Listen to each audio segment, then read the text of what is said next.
Hello ನಮಸ್ಕಾರ ಗೆಳೆಯರೇ. ಈ ಕತೆ ನಿಮಗೆ ಇಷ್ಟ ಆದರೆ ಲೈಕ್ ಮಾಡಿ ಹಾಗೂ ನಮ್ಮ ಚಾನಲ್ನ ಸಬ್ಸ್ಕ್ರೈಬ್ ಮಾಡಿ. ನೀವು ಮೊದಲನೇ ಬಾರಿ ಬಂದಿದ್ದರೆ ಬೆಲ್ ಐಕನ್ನ ಪ್ರೆಸ್ ಮಾಡಿ. ಈಗ ಕತೆಗೆ ಬರೋಣ. ನನ್ನ ಅತ್ತಿಗೆ ಗರ್ಭಿಣಿಯಾದಳು ಭಾಗ 1.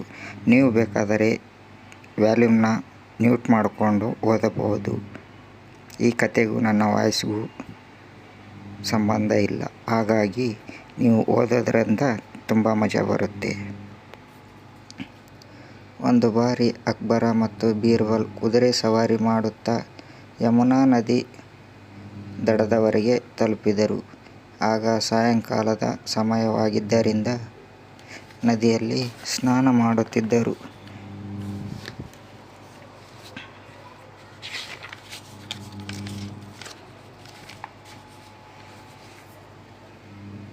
ಈ ಕತ್ತೆಗಳು ಮೈಯನ್ನು ಈ ರೀತಿ ಉಜ್ಜಿ ತೊಳೆದು ಏನು ಮಾಡುವಿರಿ ಎಂದು ಪ್ರಶ್ನಿಸಿದನು. ಆಗ ಒಬ್ಬ ಅಗಸನು ವಿನಯದಿಂದ ವಂದಿಸಿ, ಮಹಾಪ್ರಭು, ನಾವು ಈ ಕತ್ತೆಗಳನ್ನು ಕುದುರೆಗಳನ್ನಾಗಿ ಮಾಡಲಿದ್ದೇವೆ ಎಂದು ಹೇಳಿ ಪುನಃ ತನ್ನ ಕತ್ತೆಯನ್ನು ಉಜ್ಜಿ ತೊಳೆಯುವುದರಲ್ಲಿ ಮಗ್ನನಾದನು. ಆಗಲೇ ಬೀರ್ಬಲ್ನು ಏನೂ ಗೊತ್ತಿಲ್ಲದಿರುವವರಂತೆ ಅಕ್ಬರನ ಸನಿಹಕ್ಕೆ ಬಂದನು. ಅಕ್ಬರ ಅವನಿಗೆ ಅಗಸರ ಮಾತನ್ನು ಕೇಳಿ ವ್ಯಂಗ್ಯವಾಗಿ ನಗುತ್ತಾ, ಬೀರ್ಬಲ್, ಈ ಅಗಸರ ಇಷ್ಟೊಂದು ದಡ್ಡರೆಂದು ನನಗೆ ಇವತ್ತಿನವರೆಗೆ ತಿಳಿದೇ ಇರಲಿಲ್ಲ. ಇವರು ಕತ್ತೆಗಳನ್ನು ಉಜ್ಜಿ ತೊಳೆದು ಕುದುರೆಗಳನ್ನಾಗಿ ಮಾಡುವರಂತೆ. ಕತ್ತೆಗಳು ಎಂದಾದರೂ ಕುದುರೆಗಳಾಗಲಿಕ್ಕೆ ಸಾಧ್ಯವಾ ಎಂದು ಕೇಳಿದ. ಆಗ ಬೀರ್ಬಲ್ನು ಅವನ ಮಾತಿಗೆ, ಮಹಾಪ್ರಭು, ಕತ್ತೆಗಳು ಕುದುರೆಗಳಾಗಲಿ ಸಾಧ್ಯವಿಲ್ಲದಿದ್ದರೆ ಮುಸಲ್ಮಾನರು ಎಂದು ಬ್ರಾಹ್ಮಣರಾಗಲು ಸಾಧ್ಯವಿಲ್ಲ ಎಂದು ಹೇಳಿದನು. ಅವನ ಮಾತನ್ನು ಕೇಳಿ ಅಕ್ಬರ್ಗೆ ಮುಖಭಂಗವಾಯಿತು. ಅವನು ತಾನು ಬೇಕೆಂದು ತಕ್ಷಣವೇ ಬಿಟ್ಟನು. ಪ್ರಭು, ನನ್ನ ಮಾತು ಕೇಳಿ ನಿಮಗೆ ಬೇಸರವಾಗಿರಬಹುದು, ಆದರೆ ಅದು ಅಕ್ಷರಶಃ ಸತ್ಯ. ಅತ್ಯಂತ ಹೀನ ಕೃತ್ಯ.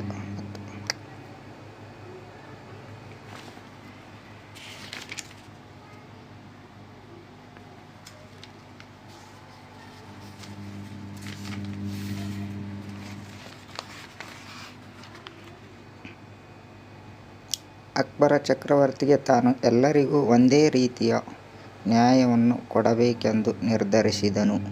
ಅದಕ್ಕಾಗಿ ಅವನು ಅರಮನೆಯ ಎದುರು ಎತ್ತರವಾದ ಸ್ತಂಭದ ಮೇಲೆ ಒಂದು ಗಂಟೆಯನ್ನು ತೂಗು ಹಾಕಿದನು. ಗಂಟೆಗೆ ಒಂದು ಹಗ್ಗವನ್ನು ಕಟ್ಟಿ ತೂಗಿಬಿಟ್ಟನು. ನ್ಯಾಯವನ್ನು ಅಪೇಕ್ಷಿಸುವ ಯಾರಾದರೂ ಬಂದು ಆ ಹಗ್ಗವನ್ನು ಜಗ್ಗಿ ಎಳೆದರೆ ಗಂಟೆಯ ಶಬ್ದವಾಗುತ್ತಿತ್ತು. ಆ ಶಬ್ದವನ್ನು ಕೇಳಿ ಯಾರೋ ನ್ಯಾಯ ಕೇಳಲು ಬಂದಿದ್ದಾರೆಂದು ತಿಳಿದು ಅಕ್ಬರ ಚಕ್ರವರ್ತಿ ಹೊರಗೆ ಬಂದು ವಿಚಾರಣೆ ನಡೆಸಿ ಸೂಕ್ತವಾದ ತೀರ್ಪನ್ನು ನೀಡುತ್ತಿದ್ದನು. ಈ ರೀತಿಯ ಕಾರ್ಯಾಚರಣೆಯಿಂದ ಪ್ರಜೆಗಳಿಗೆ ಬಹಳ ಅನುಕೂಲವಾಗುತ್ತಿತ್ತು. ಎಲ್ಲರಿಗೂ ನ್ಯಾಯದ ಗಂಟೆ ಬಗ್ಗೆ ತಿಳಿದಿತ್ತು. ಒಂದು ದಿನ ಅಕ್ಬರ್ ಚಕ್ರವರ್ತಿಯ ಸಭೆಯ ಕಾರ್ಯಕಲಾಪಗಳನ್ನು ಮುಗಿಸಿ ಅಂತಃಪುರದಲ್ಲಿ ವಿಶ್ರಾಂತಿ ಪಡೆಯುತ್ತಿದ್ದಾಗ ಇದ್ದಕ್ಕಿದ್ದಂತೆ ನ್ಯಾಯದ ಗಂಟೆ ಬಾರಿಸುವ ಸದ್ದು ಕೇಳಿಬರತೊಡಗಿತು. ಆಗ ಅಕ್ಬರನು, ಗಂಟೆ ಬಾರಿಸುತ್ತಿರುವವರು ಯಾರೆಂದು ನೋಡಿಕೊಂಡು ಬಾ ಎಂದು ಸೇವಕನಿಗೆ ಆಜ್ಞಾಪಿಸಿದನು. ಹೊರಗೆ ಬಂದು ನೋಡಿದ ಸೇವಕನಿಗೆ ಮುದಿ ಎತ್ತೊಂದು ತನ್ನ ಕೊಂಬಿಗೆ ಸಿಕ್ಕಿಕೊಂಡು ಅತೃಪ್ತಿಪಡುತ್ತಿರುವುದು ಓಡಾಡುತ್ತಿರುವುದು ಕಾಣಿಸಿತು. ಅವನು ಎತ್ತಿನ ಹತ್ತಿರ ಬಂದು ಹಗ್ಗವನ್ನು ಎತ್ತಿನ ಕೊಂಬಿನಿಂದ ಬಿಡಿಸಿ ಒಳಗೆ ಹೋಗಿ ಚಕ್ರವರ್ತಿಗೆ ವಿಷಯ ತಿಳಿಸಿದನು. ಆಗಲೇ ಮತ್ತೊಮ್ಮೆ ಗಂಟೆ ಬಾರಿಸುವ ಸದ್ದಾಯಿತು. ಅಕ್ಬರನು ಪುನಃ ಸೇವಕನನ್ನು ಹೊರಗೆ ಹೋಗಿ ನೋಡಿಕೊಂಡು ಬರುವಂತೆ ಹೇಳಿದನು.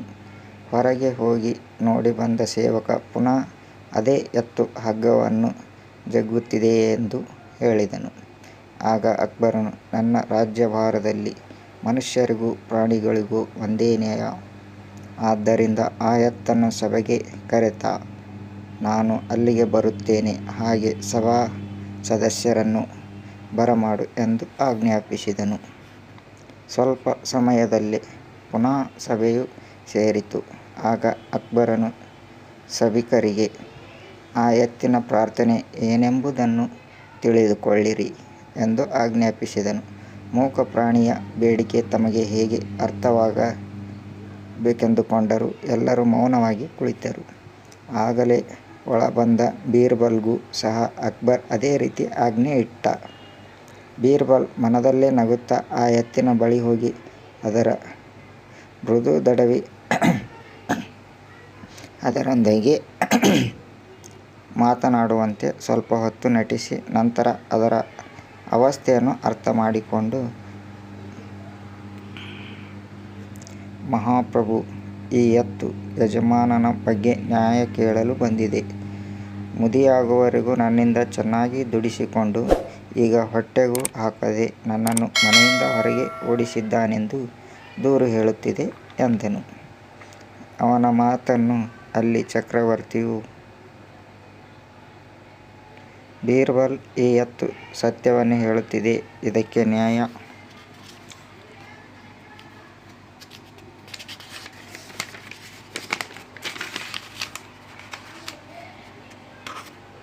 ದೊರಕಿಸಬೇಕೆಂದು ಎತ್ತಿನ ಯಜಮಾನ ಯಾರೆಂದು ಹುಡುಕಿ ಕರೆದುಕೊಂಡು ಬಾ ಎಂದು ಆದೇಶವಿತ್ತನು. ರಾಜಭಟರು ಸ್ವಲ್ಪ ಸಮಯದಲ್ಲಿ ಆ ಎತ್ತಿನ ಯಜಮಾನನನ್ನು ಕರೆದುಕೊಂಡು ಬಂದು ಸಭೆಯಲ್ಲಿ ನಿಲ್ಲಿಸಿದರು. ಆ ಯಜಮಾನ ಅಲ್ಲಿನ ಶ್ರೀಮಂತನಾಗಿದ್ದನು. ಅಕ್ಬರನ ಆದೇಶದಂತೆ ಬೀರ್ಬಲನೇ ಆ ಯಜಮಾನನ ವಿಚಾರಣೆ ಆರಂಭಿಸಿದ. ಶ್ರೀಮಂತರೇ, ಈ ಎತ್ತಿನ ಯಜಮಾನರು ನೀವೇ ತಾನೇ ಎಂದು ಕೇಳಿದ. ಬೀರ್ಬಲ್, ಹೌದು, ನಾನೇ ಈ ಎತ್ತಿನ ಯಜಮಾನ ಎಂದ ಶ್ರೀಮಂತ. ಹಾಗಿದ್ದರೆ ಇದನ್ನು ಕೊಟ್ಟಿಗೆಯಲ್ಲಿ ಕಟ್ಟದೆ ಹೀಗೇಕೆ ಮನೆಯಿಂದ ಆಚೆ ಓಡಿಸಿದ್ದೀರಿ? ಮಂತ್ರಿಗಳೇ, ಇದು ಮುದಿಯಾಗಿದೆ. ಇದರಿಂದ ಯಾವುದೇ ಕಾರ್ಯಗಳು ಮಾಡಲಾಗುವುದಿಲ್ಲ. ಅದಕ್ಕೆ ಓಡಿಸಿಬಿಟ್ಟೆ. ಹಾಗೆ ಮಾಡಲಾಗುವುದೇ? ನನ್ನನ್ನು ಸಾಕಿ ಸಲುಹಿ ನನ್ನ ಏಳಿಗೆಗಾಗಿ ದುಡಿದ ತಂದೆ ತಾಯಿಯರನ್ನು ಓಡಿಸಿದರೆ ಯಾರೋ ನನ್ನನ್ನು ಮನುಷ್ಯನೆಂದು ಕರೆಯಲಾಗುವುದಿಲ್ಲ. ನನಗಾಗಿ ದುಡಿದ ಶ್ರಮಿದವರನ್ನು ನಾನು ಸಾಕಬೇಕಾದದ್ದು ಕರ್ತವ್ಯ. ನೀವು ಹೇಳುವುದು ಸರಿ. ಆದರೆ ಈ ನಿಮ್ಮ ಮನುಷ್ಯತ್ವ ಪ್ರಾಣಿಗಳಿಗೂ ಅನ್ವಯಿಸಬೇಕಿರಲಿಲ್ಲವೇ? ಎತ್ತು ನಿಮಗಾಗಿ, ನಿಮ್ಮ ಏಳಿಗೆಗಾಗಿ, ನಿಮ್ಮ ಕುಟುಂಬದವರಿಗಾಗಿ ಹಗಲಿರುಳೆನ್ನದೆ ದುಡಿದು ಮುದಿಯಾಗಿದೆ. ಈ ಅವಸ್ಥೆಯಲ್ಲಿ ಇದನ್ನು ನೀವು ಚೆನ್ನಾಗಿ ಪೋಷಿಸಬೇಕಾಗಿದ್ದು ನಿಮ್ಮ ಧರ್ಮ. ಮನುಷ್ಯರಿಗೂ ಪ್ರಾಣಿಗಳಿಗೂ ಒಂದೇ. ಹೌದು, ನಮ್ಮ ಅಕ್ಬರ್ ಚಕ್ರವರ್ತಿಯ ಆಳ್ವಿಕೆಯಲ್ಲಿ ಮನುಷ್ಯರಿಗೂ ಪ್ರಾಣಿಗಳಿಗೂ ಒಂದೇ ನ್ಯಾಯ. ಆದ್ದರಿಂದ ನೀವು ನಿಮ್ಮ ಎತ್ತನ್ನು ಪಶು ರಕ್ಷಣಾ ಗೃಹಕ್ಕೆ ಕಳುಹಿಸಿಬಿಡಿ. ಈ ಎತ್ತಿನ ಸಂರಕ್ಷಣೆಗೆ ನಿಗದಿಯಾದ ಹಣವನ್ನು ಪ್ರತಿ ವರ್ಷವೂ ಸಲ್ಲಿಸಿ. ಇಲ್ಲ, ನಾನೇ ನನ್ನ ಮನೆಗೆ ಕರೆದುಕೊಂಡು ಹೋಗುತ್ತೇನೆ. ಬೇಡ, ನೀವು ಇದನ್ನು ಸರಿಯಾಗಿ ಪೋಷಿಸುತ್ತೀರೆಂಬ ನಂಬಿಕೆ ನಮಗಿಲ್ಲ. ಆದ್ದರಿಂದ ಇದು ಸರ್ಕಾರದ ರಕ್ಷಣಾ ಗೃಹದಲ್ಲೇ ಇರಲಿ. ನೀವು ನಿಗದಿಪಡಿಸಿದ ಹಣವನ್ನು ಈಗಲೇ ಕೊಡಿ. ಹಾಗೆ ಈಗ ನೀವು ಸೆರೆಮನೆಯ ಶಿಕ್ಷೆಯನ್ನು ಅನುಭವಿಸಬೇಕಾಗುತ್ತದೆ ಎಂದು ತೀರ್ಪು ನೀಡಿದ. ಬೀರ್ಬಲ್ ಶ್ರೀಮಂತನಿಗೆ ಮಹಾ ಅಪಮಾನವಾದಂತಾಯಿತು. ಅವನು ಕೂಡಲೇ ಎತ್ತಿನ ಸಂರಕ್ಷಣೆಗಾಗಿ ನಿಗದಿಪಡಿಸಿರುವ ಹಣವನ್ನು ಮತ್ತು ದಂಡದ ಹಣವನ್ನು ಕೊಟ್ಟು ಪೆಚ್ಚು ಮೊರೆ ಹಾಕಿಕೊಂಡು ಮನೆಗೆ ಹೋದನು. ಅಕ್ಬರನು ಬೀರ್ಬಲ್ನ ನ್ಯಾಯ ತೀರ್ಮಾನಕ್ಕೆ ತನ್ನ ಮೆಚ್ಚುಗೆ ಸೂಚಿಸಿದನು. ಸಭಾ ಸದಸ್ಯರು ಚಪ್ಪಾಳೆ ತಟ್ಟಿ ಬೀರ್ಬಲ್ನ ಚತುರ ನ್ಯಾಯ ವಿಮರ್ಶೆಗೆ ತಮ್ಮ ಅಭಿನಂದನೆಗಳನ್ನು ಸೂಚಿಸಿದರು. ಹೀಗೆ ನಮ್ಮ ಹೆಚ್ಚಿನ ವಿಡಿಯೋ